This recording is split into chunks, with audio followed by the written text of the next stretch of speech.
FromSoftware experienced a truly remarkable year in 2022, a time when the world seemed to hold its collective breath for the arrival of Elden Ring.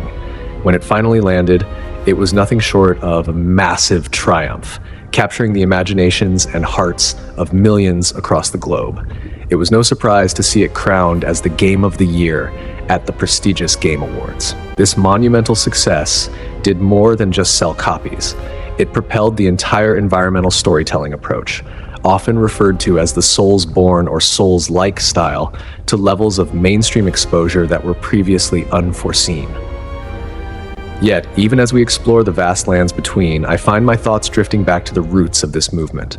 My mind returns to the original source of this atmospheric mastery, Demon's Souls, and perhaps even more significantly, the legendary Dark Souls trilogy. The way these games weave their narratives has always been something that completely engrosses my attention. It is a story told through a thick, shifting cloud of mystery. It refuses to hand the player a straightforward manual of events, instead inviting us to draw our own conclusions based on fragmented glimpses of tales, scattered across a world that encourages free-roaming exploration and deep, personal interpretation. When you step into these worlds, you are thrust into a land that is being slowly devoured by the curse of the undead. We see inhabitants losing their grip on their own sanity, eventually turning into hollows, shadows of their former selves who have lost all sense of purpose and humanity. The history of this world is one of desperate attempts by gods to maintain order. They tried to recreate the world, initiating what is known as the Age of Fire. However, by the time we arrive in the events of the first Dark Souls, that original first flame is beginning to flicker and fade into nothingness. As the chosen undead, the player is given a monumental choice. Find a way to renew that Age of Fire through a terrifying sacrifice, or allow it to die out completely, ushering in the Age of Dark. Moving into Dark Souls 2, we take on the role of the bearer of the curse. Here, the story shifts to the rise and fall of great kingdoms, specifically Drangleic, which is caught in a desperate struggle to break free from a cycle that seems destined to repeat forever. By the time the events of Dark Souls 3 unfold, the cycle of the flame has ground the world down to its very foundations. Powerful Lords of Cinder have been brought to absolute ruin, and the Ashen One is finally given the opportunity to perhaps truly break this endless loop once and for all. To help us navigate the overwhelming complexity of this lore, we use a template known as an iceberg chart. It is a way to visualize theories and mysteries, where the tip of the iceberg, the part above the water, contains the facts and theories that most players are familiar with. These are the ideas that are widely accepted and likely to be true.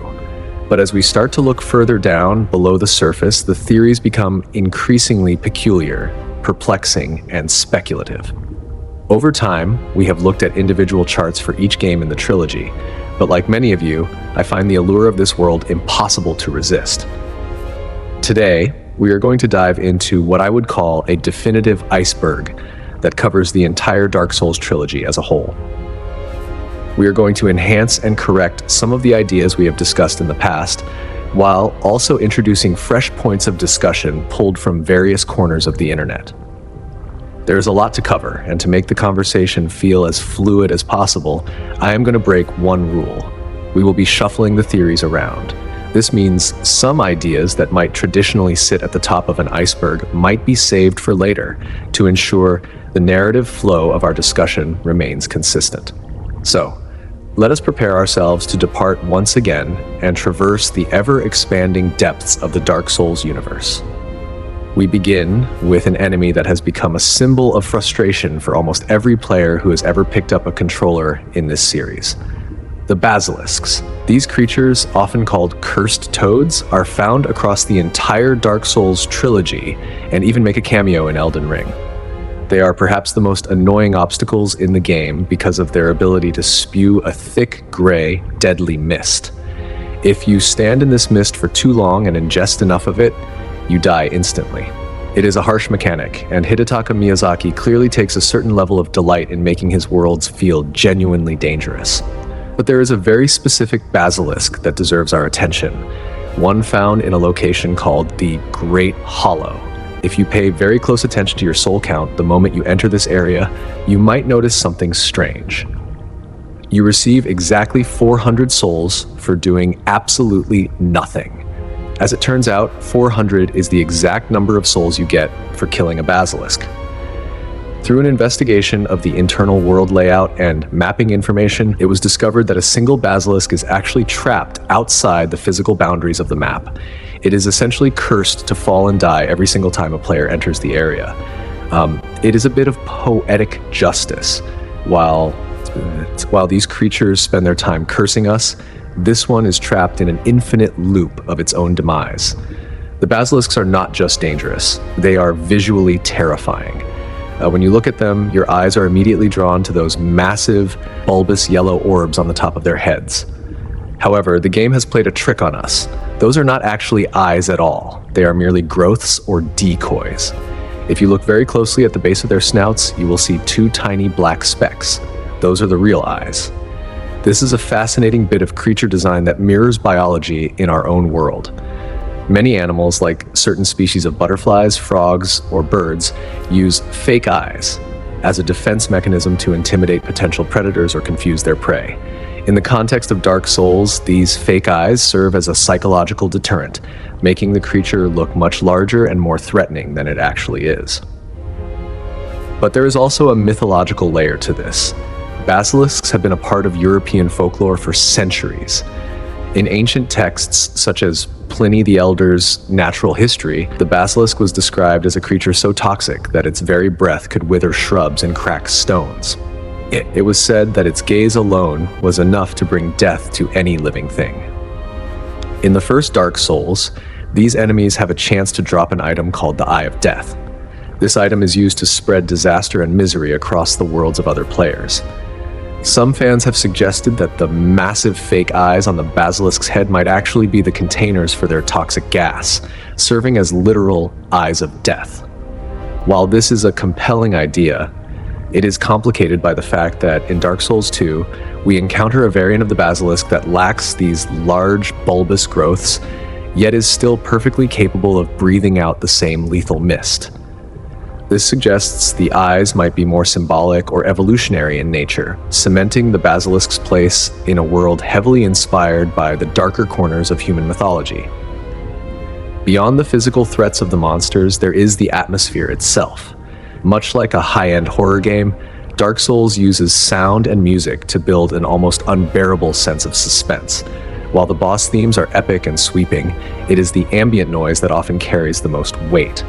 If you take a moment to stop and simply listen to the world around you, the experience becomes much more chilling. In the shaded woods of Dark Souls 2, you can hear the giggling of cursed jars. In other areas, you can hear the faint sound of the protagonist's own ragged breathing. There are footsteps that seem to follow you, even when there is no one else in the room. Some of the most unsettling audio can be found in the Duke's archives. When fans extracted the raw audio files from the game's internal directory, they found that the background noise in the archives contains very clear, intentional whispers. To understand what these whispers might be, we have to look at the history of the location. The Duke's Archives is a massive library and prison named after Seath the Scaleless. Seath was a dragon who betrayed his own kind to help Gwyn. As a reward, he was granted dukedom and this grand archive to pursue his research. Seath was obsessed with finding the secret to immortality because, unlike the everlasting dragons, he was born without scales. This obsession eventually drove him to absolute madness. He began kidnapping maidens, locking them away in giant cells for his horrific experiments. Many believe that the strange, blue, octopus-like creatures known as Pasakas are actually the transformed remains of these maidens. When you kill two specific weeping Pasakas, they drop a miracle associated with Guinevere, the Princess of Sunlight. This strongly suggests that the whispers echoing through the halls are the voices of these imprisoned women, perhaps calling out for help or demanding retribution for the suffering they endured. However, this theory hits a snag when we realize that similar whispering sounds can be heard in Dark Souls 2. In that game, while there are maidens, they haven't gone through the same specific trauma as those in Seath's archives. This led some to propose that the whispers are actually a byproduct of forbidden knowledge. In other FromSoftware titles like Bloodborne, consuming knowledge, represented by insight, causes the player to hear strange sounds and see things that aren't there. The Duke's Archives is a place overflowing with ancient, dangerous information. Perhaps the sheer volume of this knowledge creates a sort of psychic residue that manifests as whispers. This would explain why Seath, who consumed more of this knowledge than anyone else, eventually lost his mind. In Dark Souls 2, we hear these whispers in the basement of the Majula Mansion, a place that contains a map of Drangleic and hints at a deep understanding of the world's layout. There is also a connection to the concept of souls themselves. Seath was known to experiment with soul fragments, even creating the Moonlight Butterfly. It is possible these fragments are trying to communicate. In Dark Souls 2, the Emerald Herald encourages us to seek out King Vendrick, a man who peered into the essence of the soul. Vendrick used souls to power massive stone golems and statues. Perhaps these misused or trapped souls are the source of the voices we hear in the shadows. In addition to the voices, there are the mysterious footsteps. In the quiet, sun-drenched halls of Anor Londo, you can sometimes hear the sound of doors opening or feet clicking against the stone, even when the area appears empty. Some suggest these are the echoes of other players who have passed through the area, their ghosts being caught in a world where time is distorted. Others think these sounds are remnants of the past, from a time when the city was bustling with the followers of the gods. It could even be a subtle hint toward the illusions created by Gwyndolin. While Anor Londo looks beautiful, much of it is a facade meant to hide the fact that the gods have long since abandoned the city. These phantom sounds might be the cracks in that illusion. Dark Souls 2 takes this concept of the unseen even further with the invisible hollows. These are spirits found sitting in corners throughout Drangleic, often in states of total despair. You can only see them if you have a light source, like a torch, and they almost never attack. If you use the Ring of Whispers, you can even hear their inner thoughts. They drop rare items when killed, but their purpose remains a mystery.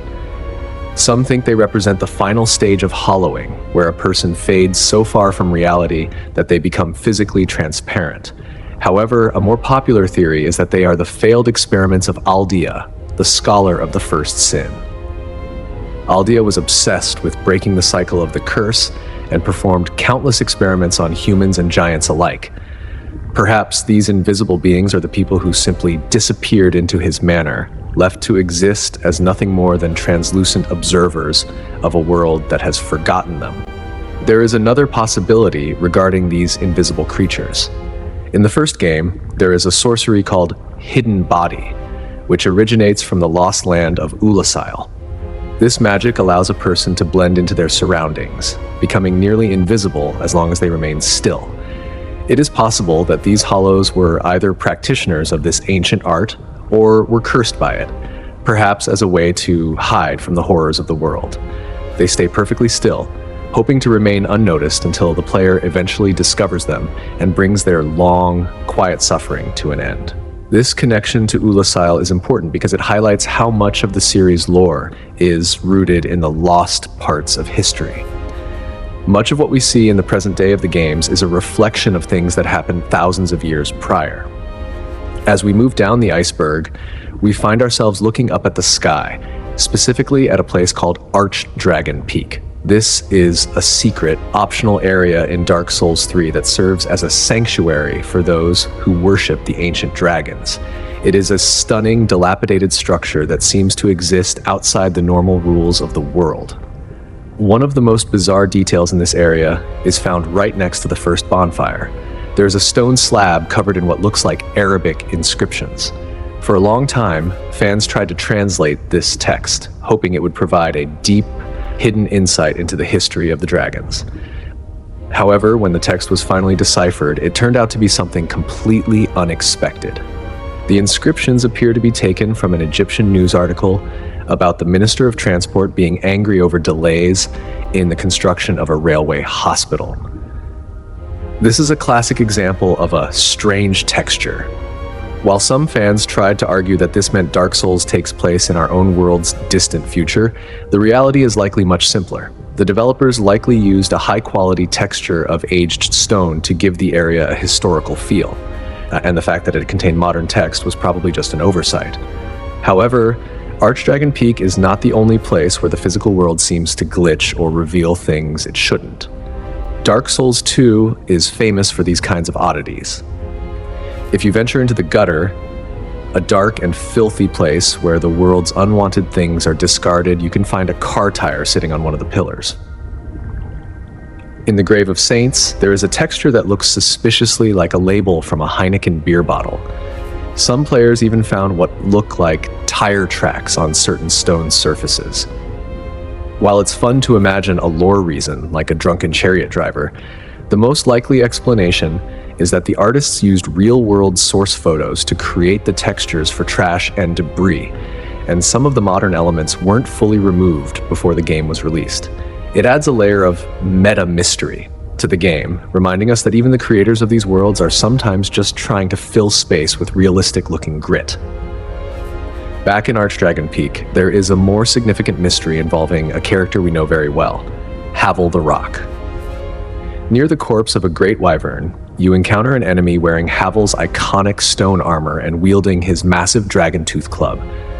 This has sparked an endless debate. Is this the real Havel, or just a follower? In the first game, we find a character who looks identical to Havel, locked in a basement in the Undead Berg.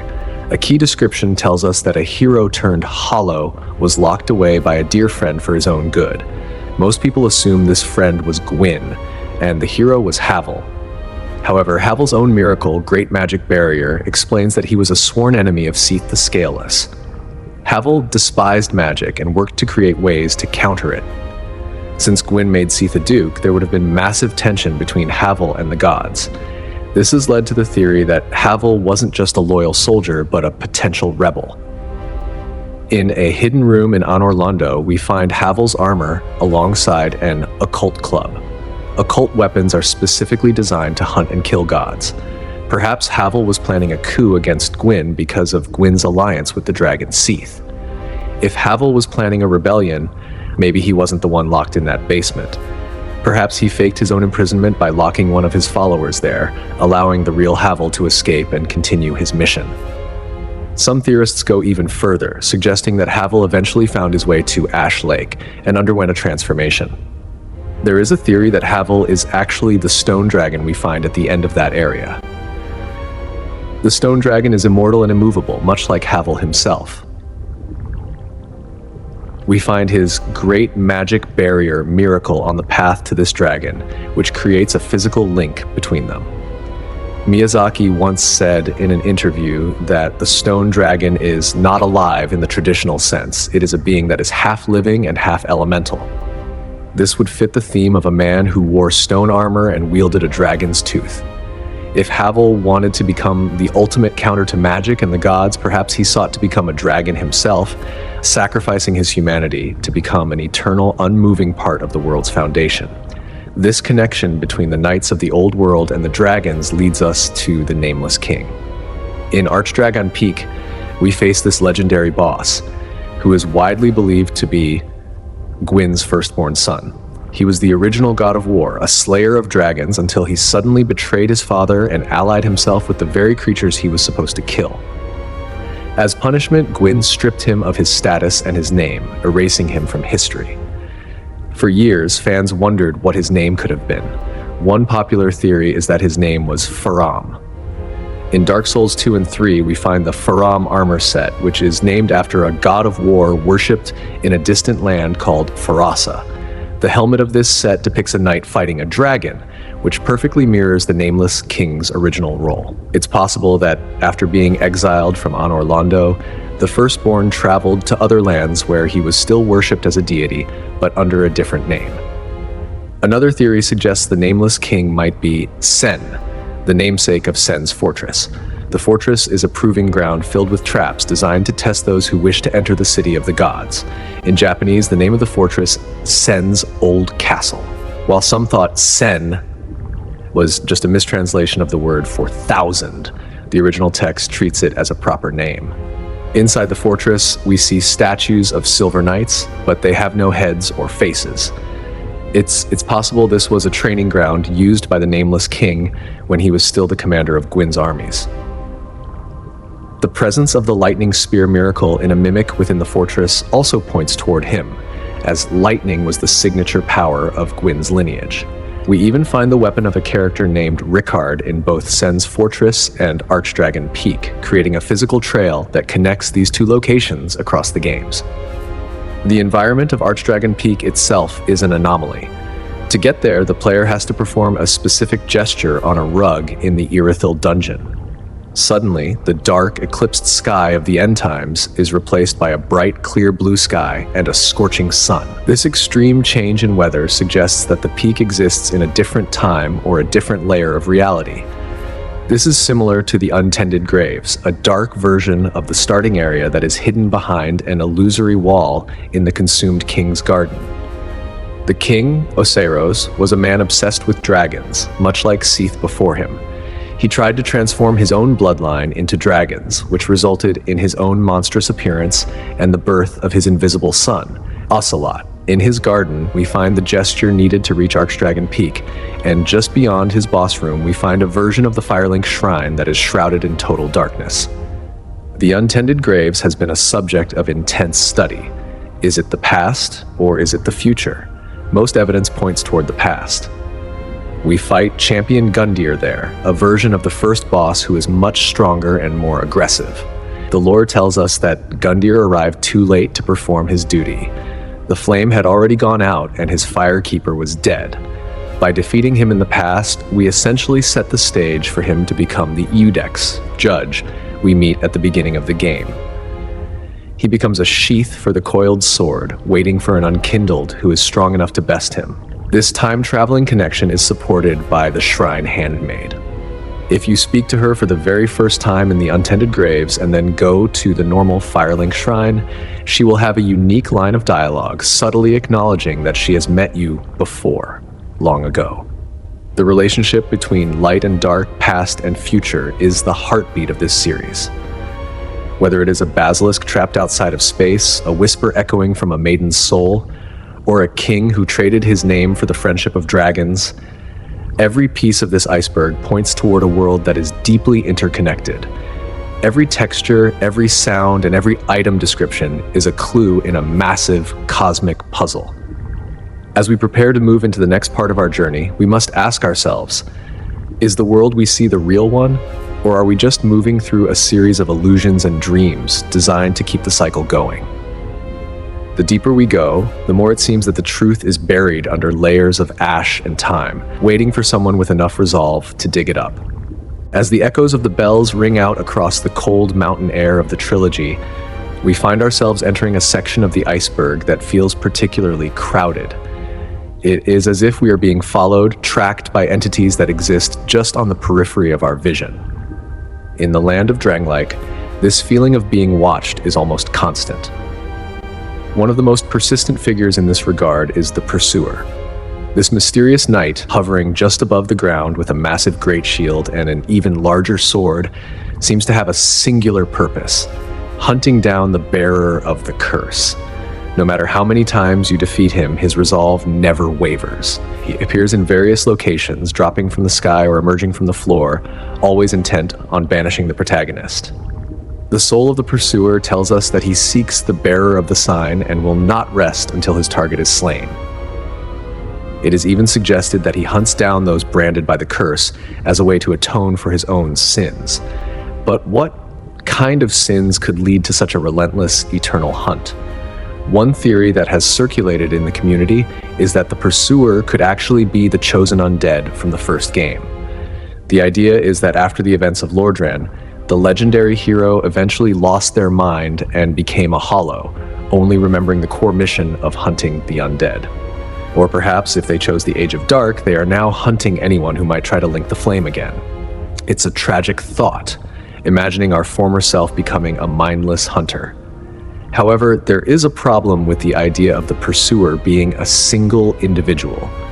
In a high-level journey, or New Game Plus, you can actually encounter 2 pursuers at the same time in the throne room of Drangleic Castle. This suggests that the pursuer is not a person, but a role or a profession.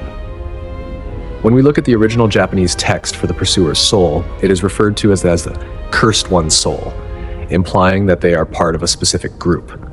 Their Japanese name, Jubakusha, translates to something like curse-bound. Rather than just pursuing the player, these knights seem to be compelled or forced into this hunt. The designers have described the spirits seen squirming beneath the pursuer's armor as embodiments of malice and grudges.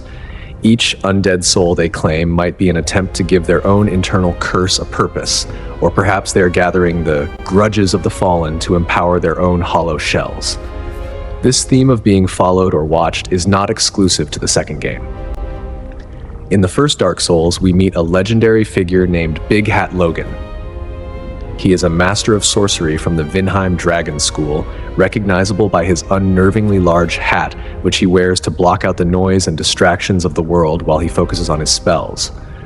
Logan is a seeker of pure knowledge, eventually finding his way to the Duke's archives to study the works of Seath. But he isn't alone. He is followed by his apprentice, Griggs of Vinheim. On the surface, Griggs seems like a loyal student, desperately searching for his lost mentor. However, if you listen closely to Griggs' dialogue, a dark possibility emerges. When you find him locked in a room in the Undead Burg, he claims his search for Logan is his own conceit. This word conceit is very specific. It can mean pride, but in a literary sense, it can also mean a clever, constructed story or a metaphor. Some believe that Griggs is actually a spy or an assassin sent by the Vinheim Dragon School to keep tabs on Logan. The Dragon School is known for its secrecy and its willingness to use sound-based spells to hide its activities. Griggs wears the Black Sorcerer set, which is the uniform of the school's secret agents. He also wears a ring that masks all the sound of his movements. Why would a simple student need to be so stealthy? The theory is that the school feared Logan would reveal their secret sorceries to the outside world, and Griggs was sent to either recover Logan's research or silence him if he became a liability. We see this pattern again in the third game with Orbeck of Vinheim, who admits he was an assassin for hire at the school.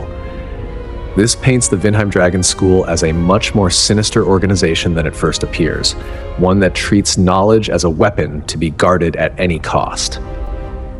Even if Griggs truly admired Logan, he may have been bound by his duty to the school, forced to follow his master to the ends of the earth just to ensure the school's control over the arcane arts remained absolute. The discussion of legendary figures leads us naturally to the tragic story of Knight Artorias, the Abyss Walker. He is one of the 4 legendary knights of Gwyn, sent to the land of Ulasile to stop the spread of the Abyss. When we finally meet him in the past, he is a broken shell of a man, his mind consumed by the very darkness he tried to fight. His left arm hangs limp and useless at his side, broken during his battle with Manus, the father of the Abyss. For years, there has been a massive debate within the fanbase. Was Artorias originally left-handed? The argument stems from the original cover art of Dark Souls, which shows a knight, widely assumed to be Artorias holding a sword in his left hand and a shield in his right. In the second game, we find a weapon called the Majestic Greatsword, which is clearly a version of Artorias' blade. The description states that every prominent swordsman who inherited the weapon was left-handed, and when you use it in your left hand, it unlocks a special acrobatic moveset that mirrors how Artorias fights.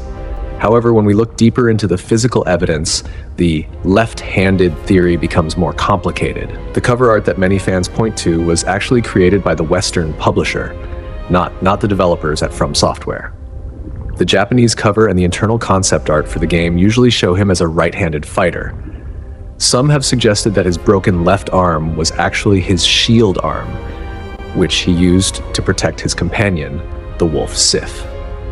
He left his great shield of Artorias behind to form a magical barrier around Sif, which would explain why he no longer has a shield when he fights us. There is also the matter of his armor. He has a pauldron, a piece of shoulder armor, on his left side but not his right. In historical sword fighting, you often put more protection on the side that faces the enemy. If he were right-handed, his left side would be forward while holding a shield, making the pauldron placement logical.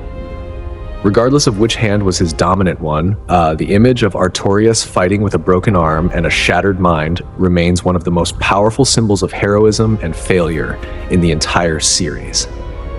The land of Ulasil itself, where Artorias met his end, provides a fascinating look at how the physical world of Dark Souls changes over time. If you look at the layout of the Royal Wood in Ulasil, it is almost identical to the Darkroot Garden we visit in the present day. The landscape has been warped and twisted by thousands of years of the Abyss's influence. Even the bosses have parallels. In the past, we fight Black Dragon Calamite, a terrifying beast with a glowing red eye on its forehead. This eye is often seen as a mark of calamity, causing anyone who looks at it to take double damage. While Calamite is described as a one-eyed dragon, a close inspection of his character model reveals he actually has two normal eyes on the sides of his head.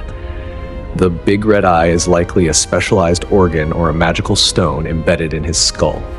Centuries later, in the same general area, we encounter the Hydras. There is a theory that these multi-headed water serpents are actually the mutated remains of ancient dragons like Calamite. Since dragons are half-elemental, their bodies don't rot like ours. They change and grow into new, often more monstrous forms. This geographic connection continues into the third game. The swamp of Farron Keep is widely believed to be the same location as Ulasil and the Darkroot Garden. We find the remains of Elizabeth, the giant mushroom who served as a guardian in Ulasil, resting in a corner of the swamp. We also find the crown of Princess Dusk of Ulasil and scrolls detailing the lost sorceries of that land. The Abyss has never truly left this place. It has simply settled into the mud, rotting the trees and turning the forest into a stagnant, poisonous wasteland. The inhabitants of Ulasil, the Bloatheads, were once regular humans who were mutated by the darkness of Manus. Their heads became massive and covered in glowing red orbs, making them look uncomfortably similar to another famous enemy, the Mimics. Mimics are among the most hated enemies in the world of Dark Souls. They wait in the guise of treasure chests, tempting greedy players with the promise of loot, only to sprout long, spindly limbs and rows of jagged teeth when someone tries to open them. There is a theory that Mimics actually originated as a rogue group of sorcerers from Ulasil. We know that Ulasil was the home of chameleon magic, which allows a person to transform into an object. It's possible that some citizens use this magic to hide their treasures or themselves during the Abyss's invasion, only to be permanently warped into the creatures we see today. If you look at a bloathead in Ulasil, they sometimes point and laugh at a mimic, as if they recognize it as a former neighbor or a punished peer. The symbol of avarice, the head of a mimic that you can wear as a helmet, is described as a mark of shame for a long-lost clan exiled for the sin of greed. This fits perfectly with the idea of a group of people who tried to hide their wealth behind magic, only to be consumed by it.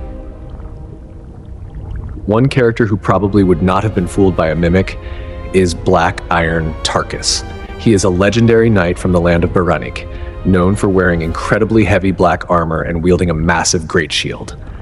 Tarkus is a favorite among fans because he is one of the few NPCs who can actually solo a boss. If you summon him for the Iron Golem fight at the top of Sen's fortress, there is a good chance he will finish the fight without you even having to lift a finger.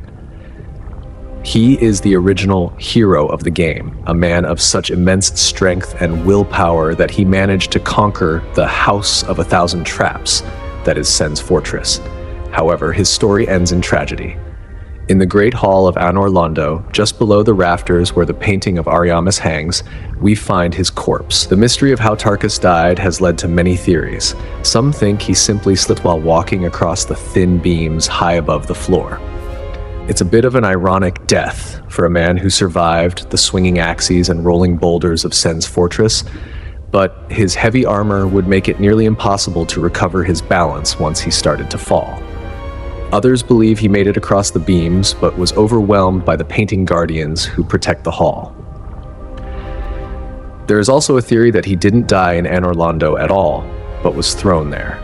If you look at the broken window in the cathedral, it seems to align with where his body is found. Perhaps the iron golem, in a last-ditch effort, threw Tarkus through the air and he crashed through the glass, eventually succumbing to his injuries. But there is a third, more adventurous possibility. We find a knight of Berenike inside the painted world of Ariamis, guarding the way to Priscilla. Some believe this was one of Tarkus's soldiers, and that Tarkus himself entered the painting to find a new challenge. He may have been defeated by Priscilla or simply died of exhaustion, and his body was dragged out of the painting by the Guardians and left in the corner as a warning. To enter the painting, one needs a peculiar doll. Since Tarkus wouldn't have had one, the theory suggests he found a different way in, or perhaps the doll is just one of many keys to that frozen realm. The painted world of Ariamis is a place for outcasts, those who have no place in the world of gods and men. It is a snowy, silent prison created by the gods to hide things they feared, such as the life-hunting power of Priscilla. Priscilla is a crossbreed, a half-dragon, half-human being who was locked away because her very existence was seen as a threat to the established order. The world she lives in is a fragment of a larger history. Some fans have noted that the layout of the painted world bears a striking resemblance to the undead asylum where the game begins. Both have a central courtyard, a circular structure, and are heavily associated with crows. It has been suggested that the painted world was built using the physical shell of a place that already existed, or that both locations were inspired by the same architectural philosophy of isolation and punishment. In the third game, we visit a different painted world, the world of Ariandel. While it has a different name, many believe it is the same physical location as the world of Ariamis, just thousands of years later. Landscapes change, towers fall, and new painters take over, but the core essence of the painting remains the same. It is a refuge for the forlorn and the forgotten. The cycle of the painted world is a microcosm of the larger world's cycle. When a painting becomes too rotten, it must be burned away so that a new one can be painted in its place. This is where we meet Slave Knight Gale.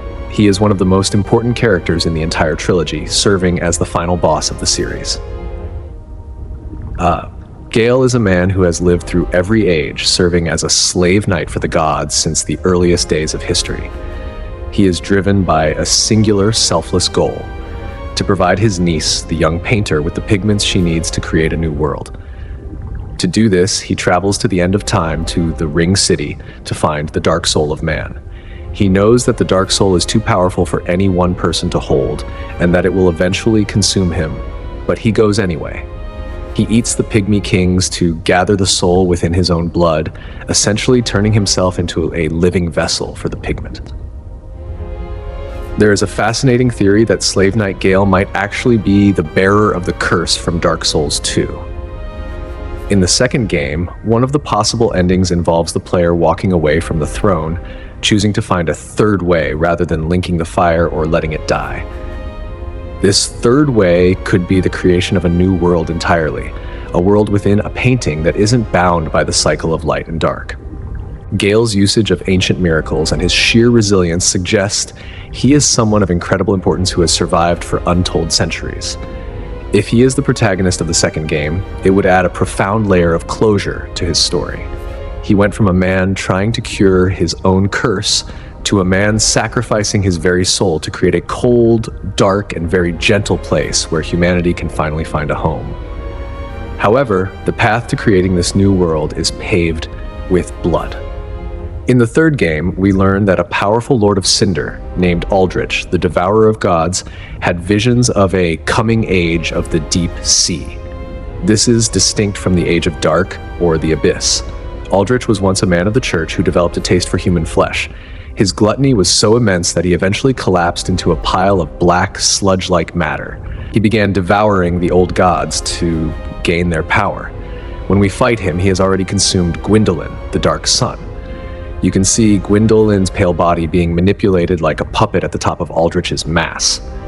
There is evidence that Aldrich may have also consumed Priscilla from the painted world, as he can use her signature Life Hunt ability. Some even think he consumed Nito, the first of the dead, because his weapon resembles Nito's greatsword, and his body is draped in similar tattered robes. The identity of Aldrich before he became a monster is another point of intense speculation. Some believe he was originally Executioner Smuff.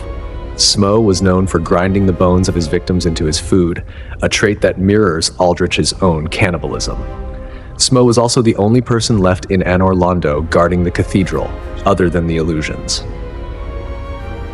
If he was left alone for centuries, his hunger might have eventually transformed him into the sludge we see in the third game.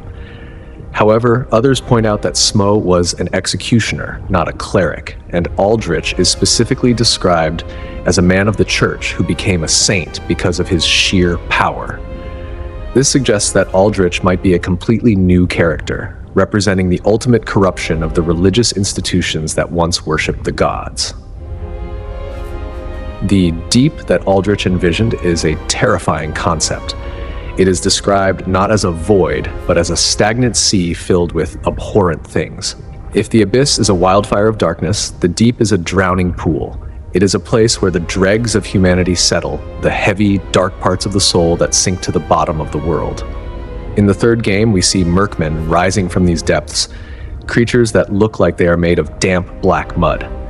There are also insects associated with the deep that burrow into the flesh of the living. This suggests that even if the fire is linked and the Age of Dark is avoided, there is another, perhaps even more horrific fate waiting for the world. A world of stagnant, rotting water where nothing ever changes and everything is slowly consumed by the sludge. One of the strangest inhabitants of the Painted World is King Jeremiah, the Xanthus King. He is recognizable by the massive wraparound yellow turban he wears on his head. Jeremiah is a master of chaos pyromancy, which links him to the Witch of Uzalith. There is a theory that Jeremiah was actually the King of Uzalith, a figure who was cut from the final version of the game. In early development documents, there was supposed to be a boss called the King of Uzalith, who sat on a throne where the bed of chaos is now.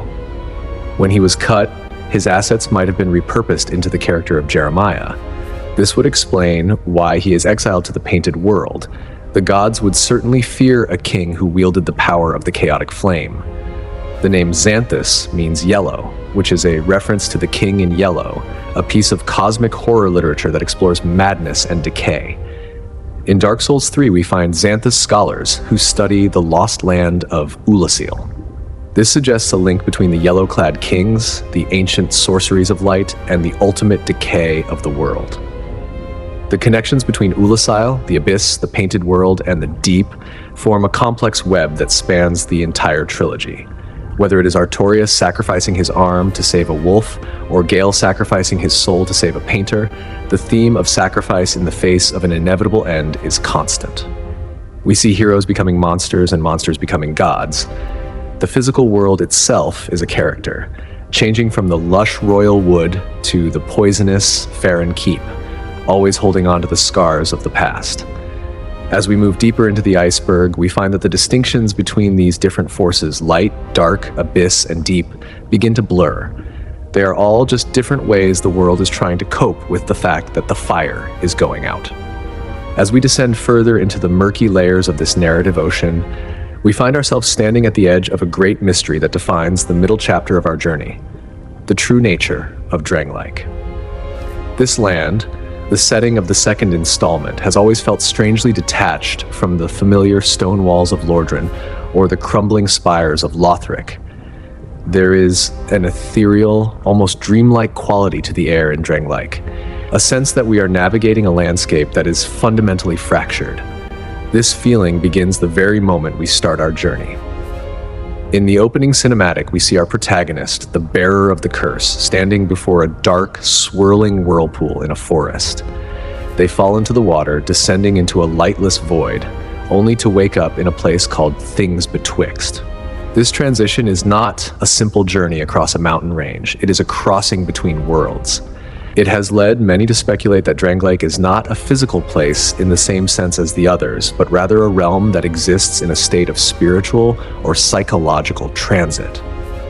Some scholars of the lore suggest that when the protagonist falls through that lake, they are actually dying or entering a profound state of hollowing. The lake itself might be the deep we discussed earlier, acting as a gateway to an afterlife or a purgatory, where souls are stripped of their memories before being repurposed by the cycle. This would explain why the characters we meet in Drangleic are so obsessed with the loss of their own pasts.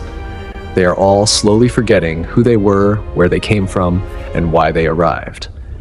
The Emerald Herald warns us that this land will swallow you whole, a phrase that takes on a much more literal meaning if we view Drangleic as a digestive system for the soul, a place that slowly breaks down identity until nothing but the drive for great souls remains. The sunset in Majula, which never seems to move or fade, reinforces this idea of a world frozen in time, a beautiful but stagnant illusion that masks the decay beneath.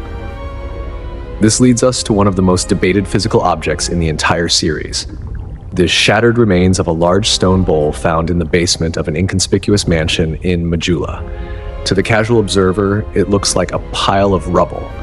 To the veteran, it is unmistakably the Lord Vessel, the legendary artifact from the first game that was used to contain the souls of the ancient lords and grant access to the kiln of the first flame. Its presence here is a massive revelation. If this truly is the Lord Vessel, how did it end up in a basement in a forgotten village? And more importantly, why is it broken? Some believe its destruction represents the end of the gods' direct influence over the world. Without a centralized vessel to hold the flame's power, the strength of the Old Lords was scattered across the land, eventually inhabiting the four Old Ones that we must defeat. This shattering might be the reason why the cycle became so unstable, leading to the cyclical fate where kingdoms rise and fall with no permanent resolution. However, the mystery of the mansion doesn't stop with the broken bowl.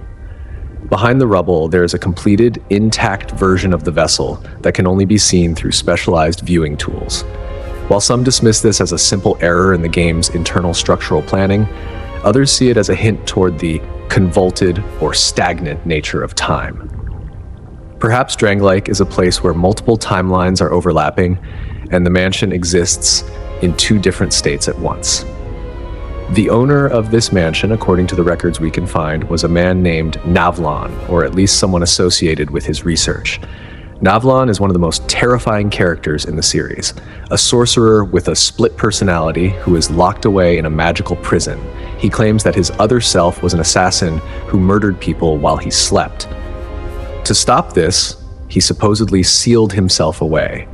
But there is a theory that Navlon is not a person at all, but a soul vessel. We find an item of the same name in the mansion, which allows the player to redistribute their own essence and memories. Perhaps Navlon was the subject of a horrific experiment to transfer multiple souls into a single human body, resulting in the fractured, murderous consciousness we encounter. The mansion is also where we meet Kale the cartographer, a man who is obsessed with mapping the world but is slowly losing his mind to the curse. He is fascinated by a large stone map on the floor of the mansion, which lights up with mysterious flames as the player progresses. This map seems to be more than just a navigational tool. It appears to be a physical representation of the strength of the flame in the current age. Kale's presence in the mansion, combined with the presence of the Lord Vessel, suggests that this house was once a center of immense importance, perhaps a research station for King Vendrick or his brother Aldia, as they tried to find a way to circumvent the curse without having to link the fire. They were looking for an alternative to the gods' plan, an architectural plan for a new kind of existence. This search for an alternative brings us to the Emerald Herald herself, Shanalot. She acts as our guide, our source of strength, and our constant companion. She tells us that she was born of dragons and contrived by men. This suggests she is an artificial being, a creation of Aldia, intended to be a firekeeper who could transcend the limitations of the role. She was meant to be the child of the dragon who could break the cycle once and for all. However, she admits she was a failure. In the cut content of the game, there was originally a child version of Shanalot that the player would have encountered during their travels. While this was removed from the final version, the traces of it remain. Her voice changes pitch when she speaks to us in different locations, and she seems to possess an intimate knowledge of the flow of time. There is a theory that she is not just one person, but a manifestation that can appear in different forms depending on where we are in our journey. Some even wonder if she is an illusion, similar to Guinevere, created to guide the bearer of the curse toward the throne so that their souls can be harvested to prolong the world's life. This idea of four is a recurring theme that haunts the series, especially in the second game. In the beginning, we meet three elderly firekeepers in a hut in Things Betwixt. They laugh at us, mocking our quest and telling us we will lose everything. But their housekeeper, Millibeth, mentions that there was once a fourth sister. Where did she go? This missing fourth firekeeper is one of the great cold cases of the lore. Some believe she is the narrator of the game, the old woman who speaks to us in the opening cinematic and tells us the story of the curse. This would make sense. The narrator possesses a level of perspective and wisdom that only an ancient firekeeper would have. Others believe the fourth sister is actually the Emerald Herald herself, or perhaps the lost sinner who is eternally punishing herself for an unknown crime. The number 4 is significant because it mirrors the shards of the Dark Soul that became the 4 Queens of Dark. These queens, Nashandra, Alana, Nadalia, and Alsana, are among the most fascinating and tragic figures in the trilogy. They were formed from the shards of Manus, the father of the Abyss, after his defeat in Ulasil. Each queen represents a different facet of Manus's personality. Nashandra is want, Alana is wrath, Nadalia is loneliness, and Alsana is fear. They all sought out powerful kings to cling to, hoping to find a source of strength that could fill the void within them. Nashandra, the queen of Drangleic, is the most ambitious. She manipulated King Vendrick, whispering in his ear and pushing him to cross the sea and wage war against the giants. She didn't do this out of love for the kingdom, but because she wanted the great prize the giants held, likely the power to control the throne and the flame itself. She is a parasite, a creature of pure hunger who views everyone, including the protagonist, as a means to an end. Vendrick eventually realized the truth. He saw that his queen was a creature of the dark and that his quest to cure the curse was actually playing right into her hands. In an act of desperate defiance, he fled his own castle, locking himself away in the undead crypt. He left behind his soul and his crown, protected by his most loyal knight, Velstadt, to ensure that Nashandra Kandra could never reach the throne. He chose to become a hollow, wandering aimlessly in the dark, rather than allow his power to be used to usher in an age of pure, abyssal want. This is the ultimate tragedy of Dark Souls 2. A king who loved his people and his queen so much that he was willing to lose his very self just to protect the world from her. It is a story of profound sorrow and sacrifice, one that mirrors the struggles of the gods, but on a much more human, visceral level.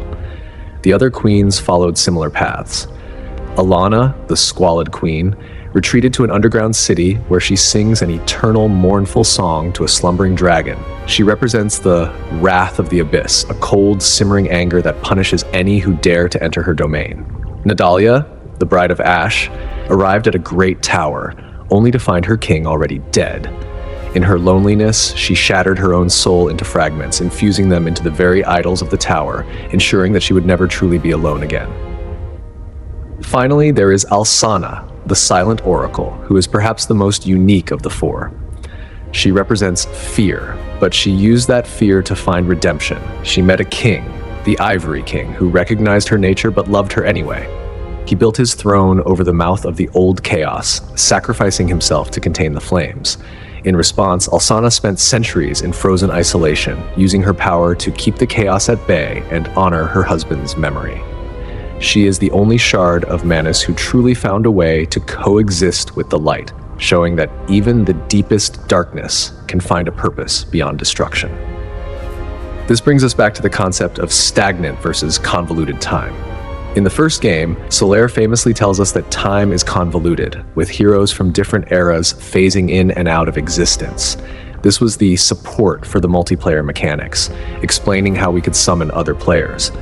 But in the later games, the language shifts. The world is described as stagnant. This is a crucial distinction. Convoluted time implies a messy, overlapping flow, but stagnant time implies that the flow has stopped altogether.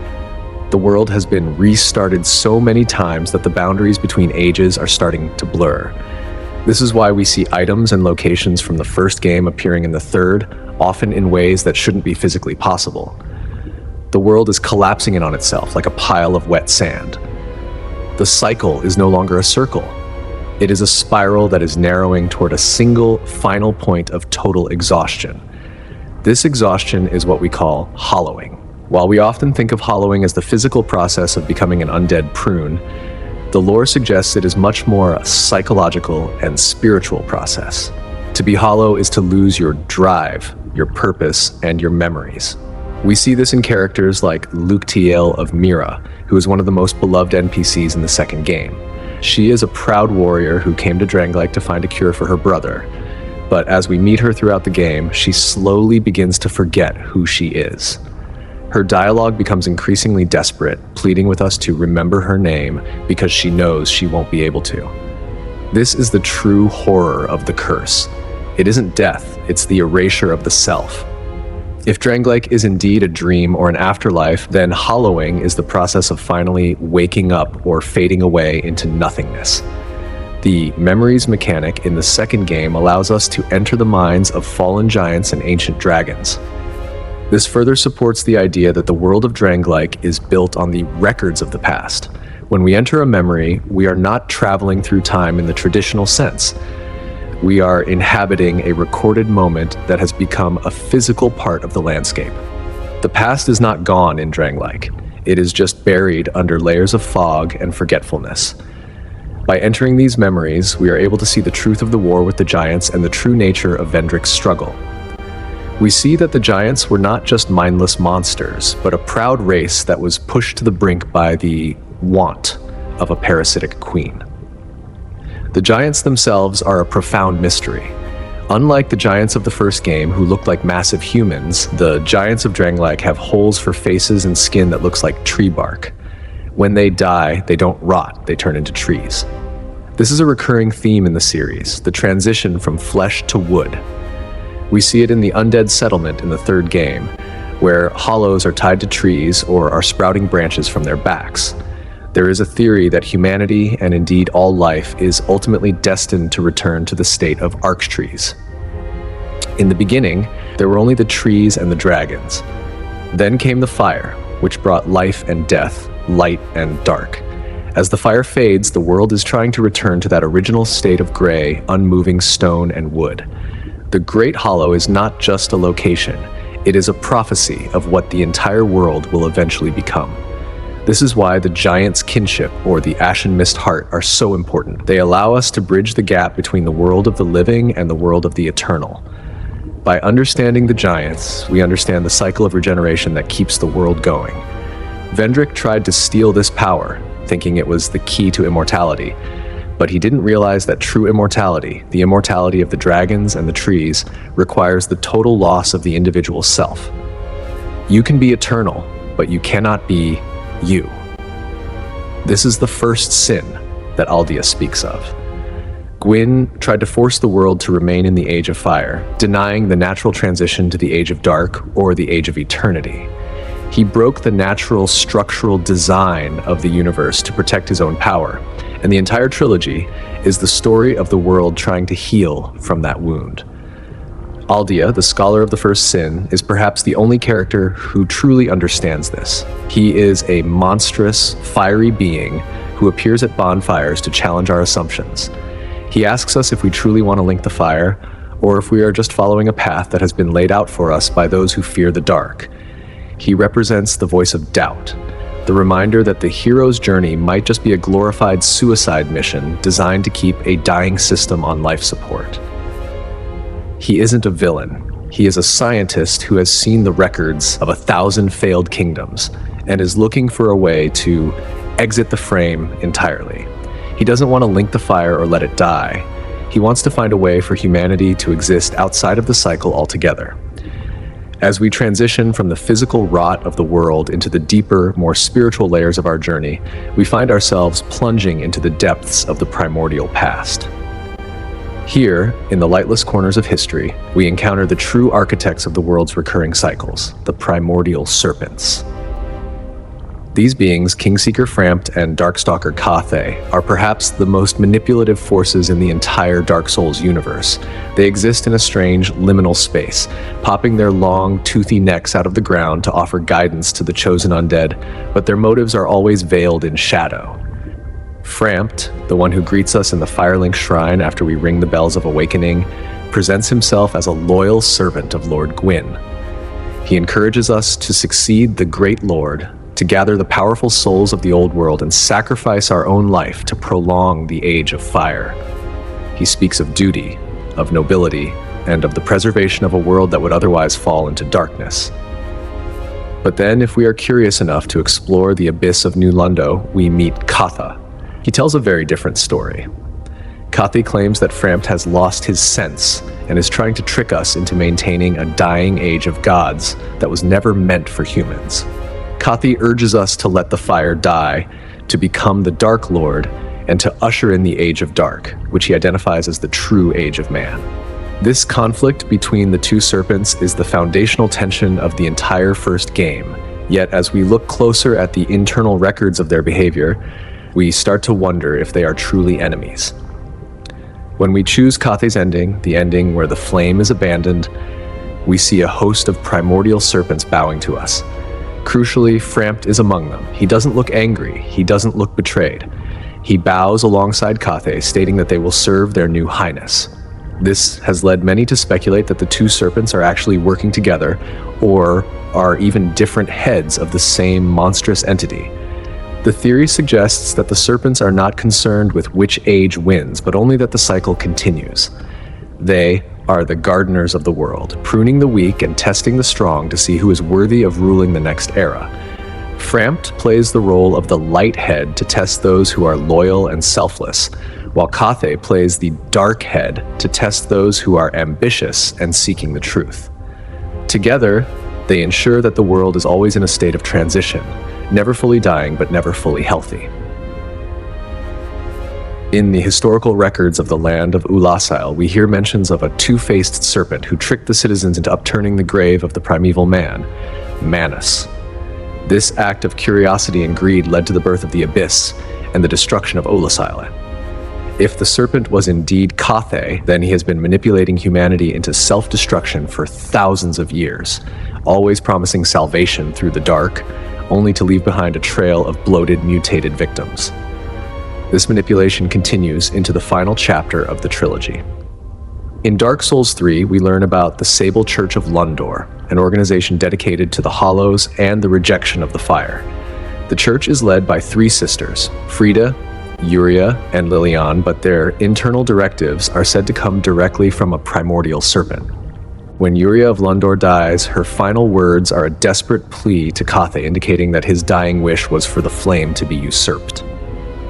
The Sable Church doesn't want to just let the fire die. They want to steal it, to take the power of the sun and house it within a human vessel, creating a Lord of Hollows. This is the ultimate evolution of Cathay's plan. He moved from trying to bring the dark to trying to weaponize the fire itself against the gods who created it. The followers of this church are the Pilgrims of Lundor, the hunched-over figures we see littering the bridge to the high wall of Lothric. These pilgrims carry massive stone shells on their backs, an architectural design meant to contain the darkness within them. The cleric's armor set explains that these shells are used to ensure that the pilgrims do not become seedbeds for the spreading of the dark.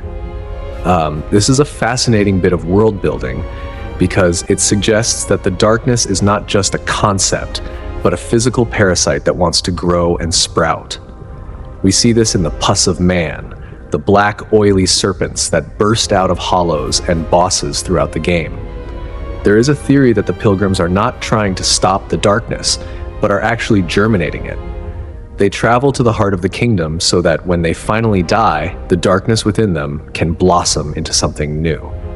We see the result of this metamorphosis at the top of the castle, the pilgrim butterflies. These terrifying flesh-like creatures float in the sky, raining fire down on the player. If you look closely at their physical forms, they appear to be made of bone and muscle, with rib cages and spindly limbs. They look like a grotesque biological version of a cocoon. Some fans believe that the pilgrims who successfully reach the castle undergo a transformation, their stone shells cracking open to reveal these butterflies. This might be linked to the angelic faith of Lothric, a religion that spoke of visions of angels.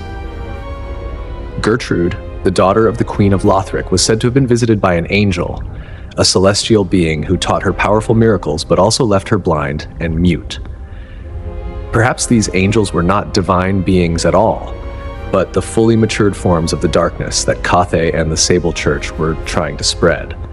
The line between a butterfly and an angel becomes very thin in a world where the laws of nature are being rewritten by the abyss. This leads us to the heart of the mystery, the identity of the furtive pygmy.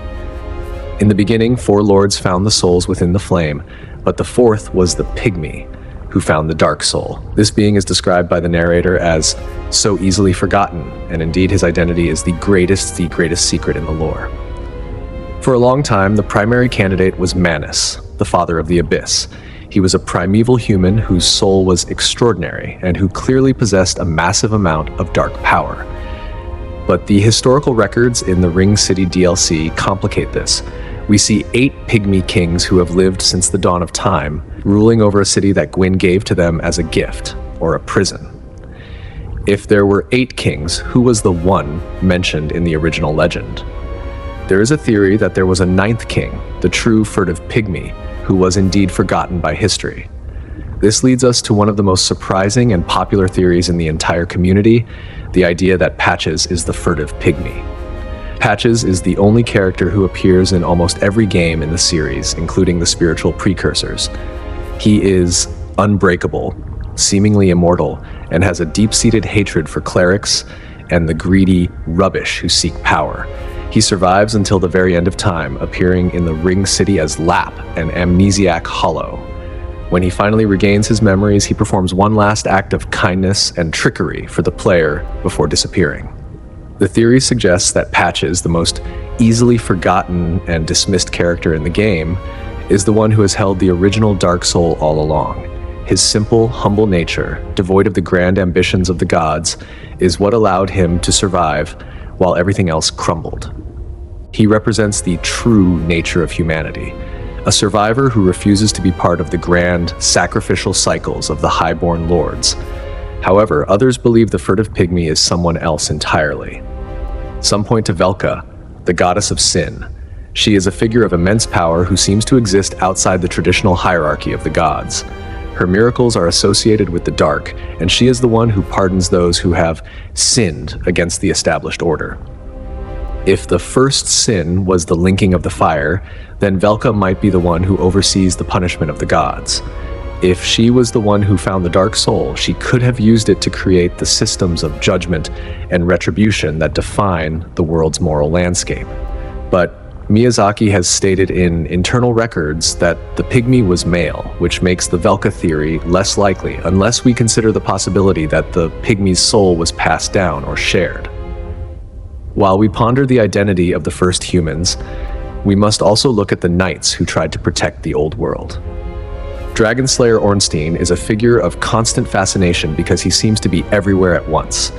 In the first game, we fight him in Anor Londo. In the second, he, or an old Dragon Slayer, appears in the Cathedral of Blue.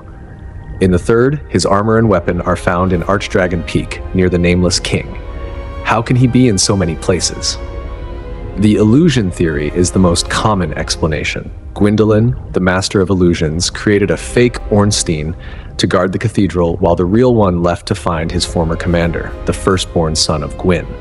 This would explain why the Ornstein we fight in the first game dissolves into smoke if he dies first, and why his presence in Drangleic feels like a shadow of his former self. The old Dragon Slayer in Dark Souls 2 uses dark magic instead of lightning, which has led to the theory that he is an Ornstein who has been corrupted by the abyss during his long travels. He found a different cathedral to protect, a different blue covenant to serve, but he lost his original power in the process. Yet, the presence of his armor in Archdragon Peak in the third game suggests that he eventually found what he was looking for. He reached the Nameless King, and in an act of ultimate loyalty or surrender, he discarded his armor and perhaps even his humanity to become part of the dragon-worshipping community. This would be a perfect conclusion to his arc. The most legendary dragon slayer of the gods eventually joins the side of the dragons, recognizing that the era of his masters has come to an end.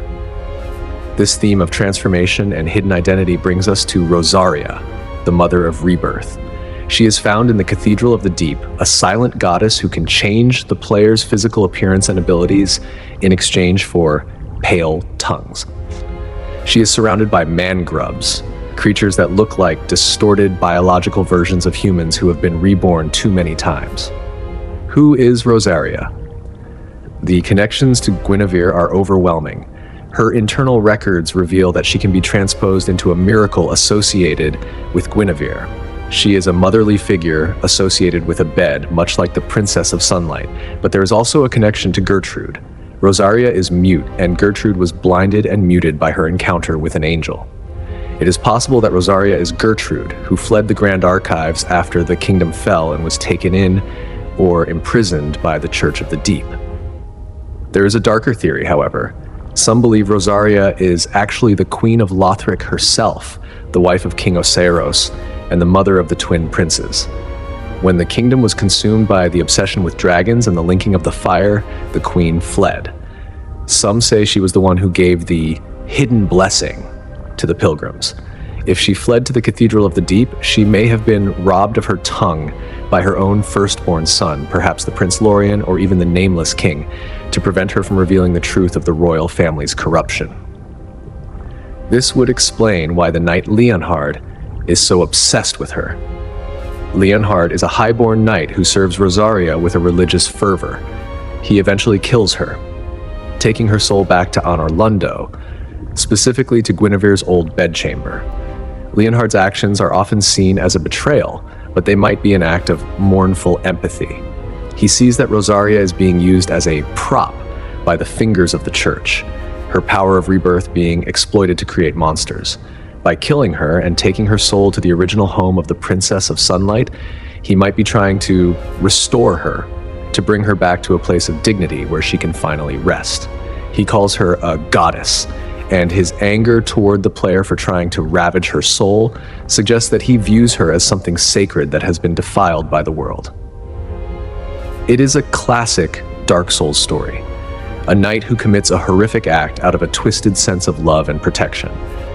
As we look at all these characters, the serpents, the pygmies, the knights, and the silent mothers, we see a world that is held together by secrets. The fundamental laws of the universe are not written in stone, but are whispered in the dark.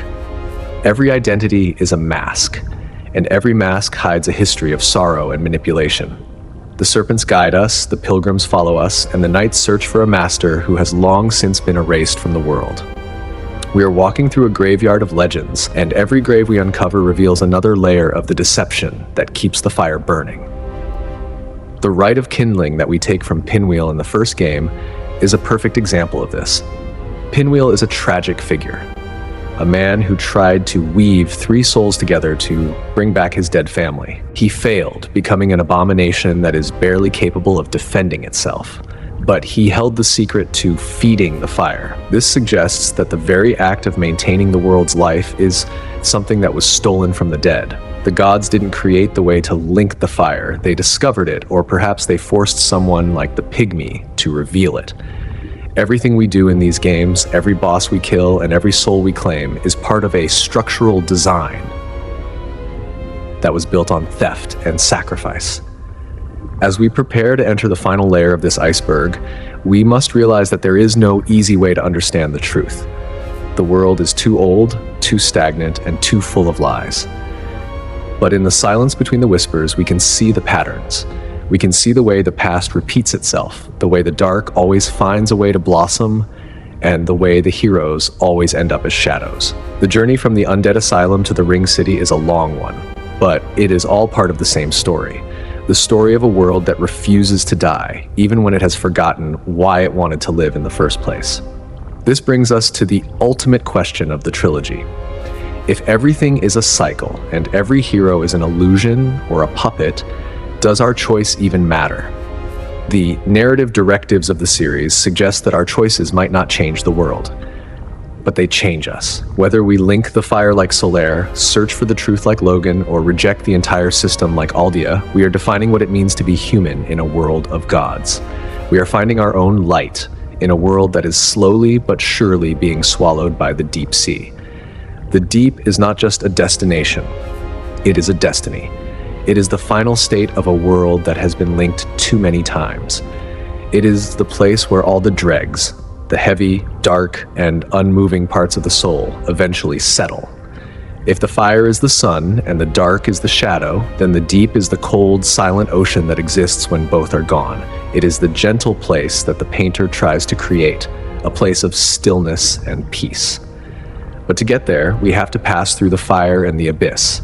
We have to see the serpents for what they are, and we have to find the pygmy who was so easily forgotten.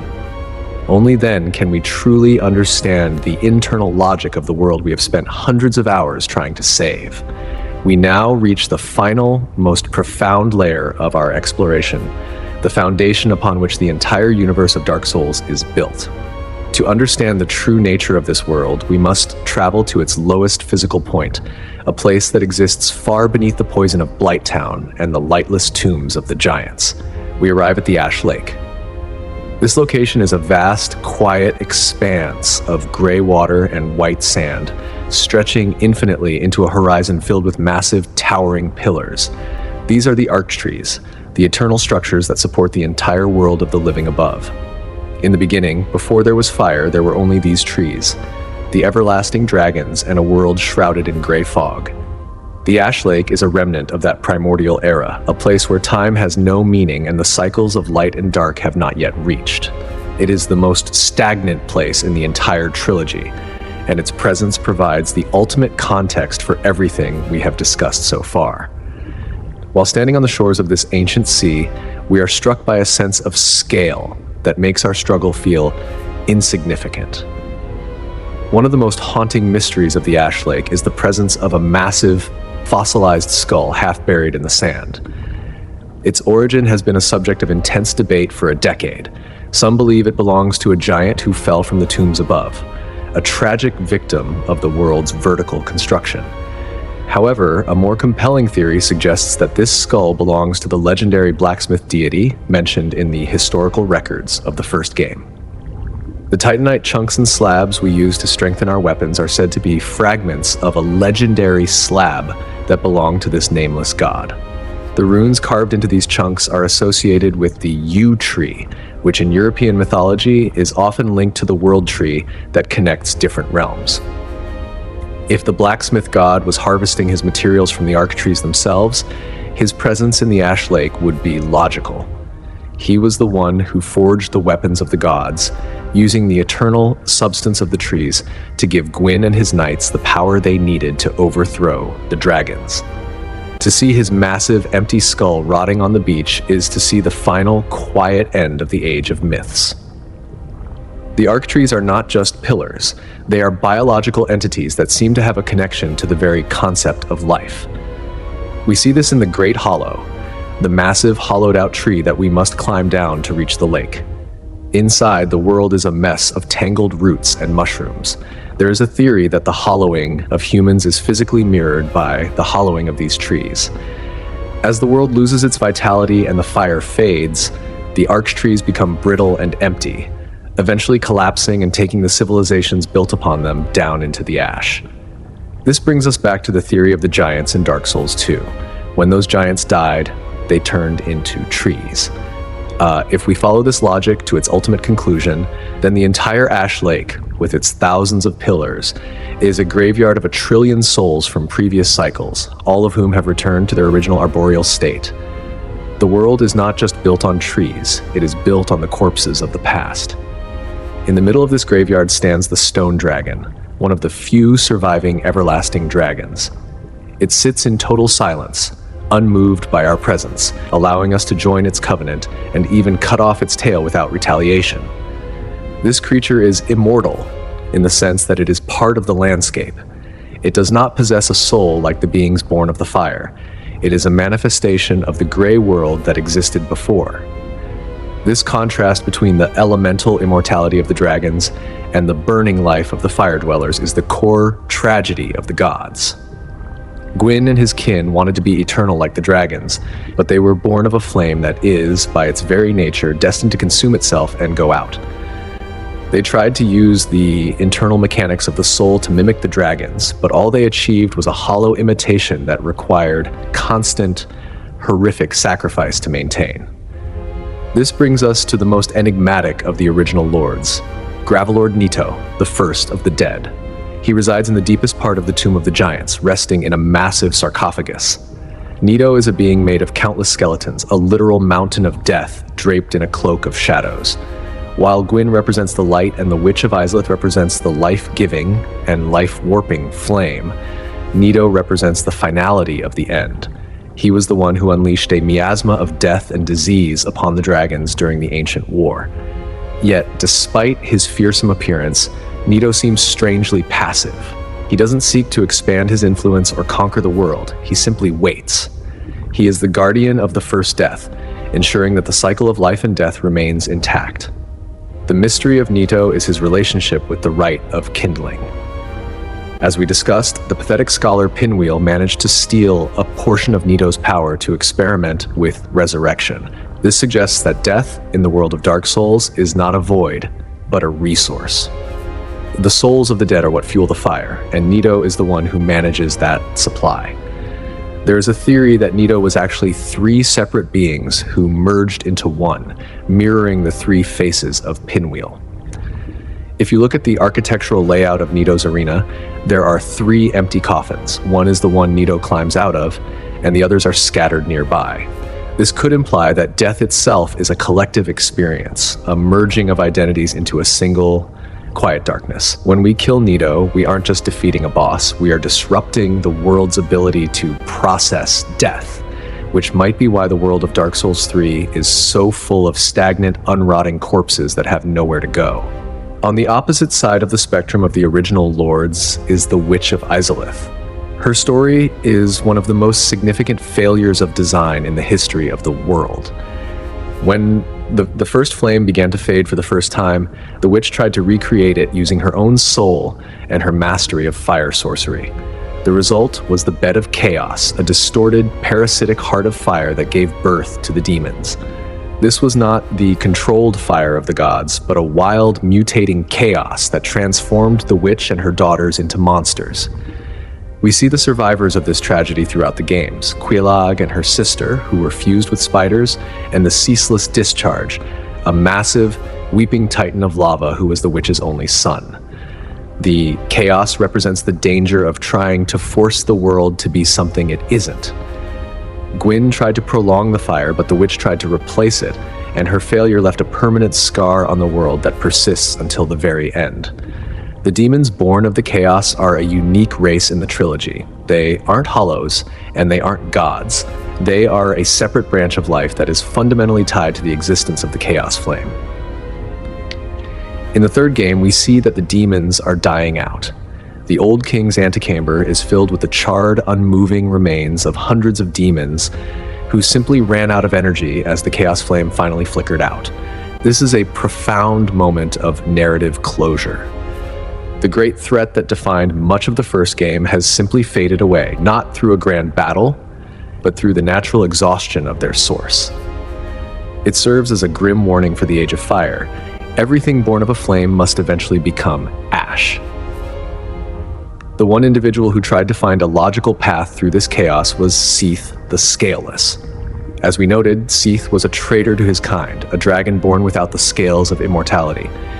His obsession with finding a way to live forever led him to the discovery of crystal sorcery. Crystals in Dark Souls are a symbol of perfect, unmoving stasis, a way to freeze a moment in time forever. Seath surrounded himself with these crystals in his archives, eventually becoming immortal but also completely insane. His research records led to the creation of the Moonlight Butterfly and the many crystal-obsessed sorcerers we meet, like Logan. Seath's madness is the madness of the scholar who realizes that the only way to achieve perfect immortality is to stop living altogether.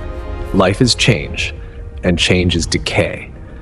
By turning himself into a crystal being, Seath tried to exit the frame of the cycle, but he ended up becoming a monster that was even more fractured than the world he was trying to escape. This theme of convergence is what defines the final state of the world in Dark Souls 3. The lands are shifting, physically moving toward a single point, the kiln of the first flame. This is why we see the Dreg Heap at the end of the world, a chaotic jumble of buildings from every age and every kingdom. We see the ruins of the earthen peak from Drangleic, sitting right next to the towers of Lothric and the cathedrals of the original Anor Londo. The world is physically collapsing under the weight of its own history. The structural integrity of space and time has failed completely. This is the age of the deep sea that Aldrich saw, a world where everything has been ground down into a thick, dark silt of memories and dregs. At the center of this collapse is the soul of Cinder. This boss is the manifestation of every person who has ever linked the fire. It is a collective consciousness of warriors, sorcerers, and clerics, all merged into a single knight who guards the dying embers. When we fight the soul of Cinder, we are fighting the entire history of the world. In its second phase, the music shifts to the haunting theme of Gwyn, and the soul begins to use Gwyn's own moveset. This is a heartbreaking reminder that for all the thousands of years that have passed, the world is still just a puppet of the original Lord's fear. The soul of Cinder is the ultimate security system for a world that is already dead, a ghost fighting for a fire that is nothing more than a spark in a wasteland of ash. This brings us to the final, definitive choice of the trilogy. We can link the fire one last time, but the animation shows that our sacrifice is almost meaningless. The fire barely catches. It is a pathetic, flickering light that provides no warmth and no hope. The cycle is exhausted. Or we can choose the end of fire ending. In this conclusion, we allow the Firekeeper to let the flame go out. For the first time in history, the screen fades to black, and the world enters a true Age of Dark. But the Firekeeper's final words are a whisper. Ashen One, canst thou hear my voice? And then she speaks of tiny flames dancing in the distance. This suggests that the dark is not the end, but a natural reset. By allowing the fire to die, we are allowing the world to breathe, to rest, and to eventually find a new source of light that isn't built on the first sin of Gwyn. But there is a third path, the path of the painter and slave knight Gale. As we saw, Gale traveled to the end of time to find the blood of the dark soul. He knew the world was beyond saving, so he sought the materials to create a new world, a world that exists inside a painting, safe from the rot and the cycles of the outside. When we give the blood to the painter, she tells us she will create a dark and very gentle place. This world will be born of blood, specifically the blood of man. This is the ultimate exit plan. It suggests that the solution to the world's problems was not to fix the fire or embrace the dark, but to create a new layer of reality altogether. The internal logic of the painting is different. It is a world of pure imagination and spirit, a goodly home for those who have been chewed up by the gods' machines. Some believe that this new painting is the world of a future game, or perhaps it represents the transition from the high fantasy of Dark Souls to the cosmic horror of other worlds. Regardless of its destination, the act of painting represents the ultimate human act, creation. In a world defined by the stagnant preservation of the past, the act of making something new is the only true way to break the cycle. Gale's sacrifice was the most human thing in the series because it wasn't for a throne or a god. It was for a child he would never see in a world he would never inhabit. As we look back at the entire iceberg, from the frustrating basilisks at the surface to the arch trees at the bottom of the sea, we see a story of immense beauty and crushing sorrow. We see the way the records of our actions are written into the very stone of the world. We see that the rules of the gods were just a desperate attempt to stay relevant in a universe that was moving on without them. The Dark Souls trilogy is a masterpiece of atmospheric storytelling because it doesn't give us the answers. It gives us the fragments and asks us to be the ones to remember. Whether you believe that Patches is a god, that the Emerald Herald is a dragon dream, or that the world is just a series of overlapping memories, the truth is that the design of the story is meant to be personal. Your journey to fog, your struggles against the lords, and your final decision at the kiln are what give the world its meaning. The fire may fade and the deep sea may rise, but the records of your journey will remain as part of the ash. The world of Dark Souls is a world of endings, but in those endings we find the tiny flames of a new beginning. The bells have stopped ringing, the lords are all dead, and the painter has finished her work. The sun is gone, and the dark has arrived. But for the first time in thousands of years, the world is quiet. We have traversed the iceberg, we have uncovered the secrets of the kings and the pygmies, and we have seen the end of time itself. There is nothing left to do but sit by the last bonfire, listen to the crackle of the embers, and wait for whatever comes next. It has been an amazing journey through the most perplexing and alluring universe in gaming history. And as the last light fades, we can finally say that we have seen the truth hidden beneath the ash in the heart of the Dark Soul.